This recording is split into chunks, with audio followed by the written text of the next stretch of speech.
అండి, మా ఇంటి పక్కన ఒక పెద్ద వేప చెట్టు అయితే ఉంటుంది. దానికి తేనె పట్టు ఉందన్నమాట. సో డైలీ తీస్తాం అని చెప్పేసి తీసేవాళ్ళు వస్తూ ఉంటే సో తీపిచ్చారు.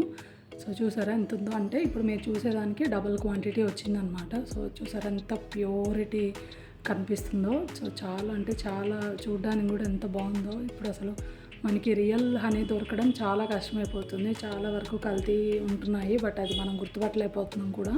అండ్ ఇక్కడ వచ్చేసి వీళ్ళు కేజీ 700 రూపీస్ వరకు అంటున్నారు.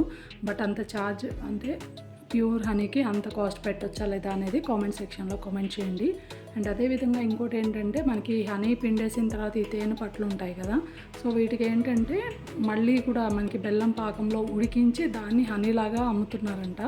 సో ఒకసారి మీరు కూడా ఒకవేళ ప్యూర్ హనీ అంటే కనుక ఒకసారి చెక్ చేసుకుని కొనుక్కోండి. ఎందుకంటే ఇలాంటివి మనకి ఫ్రాడ్స్ చాలానే జరుగుతాయి కాబట్టి బీ కేర్ఫుల్.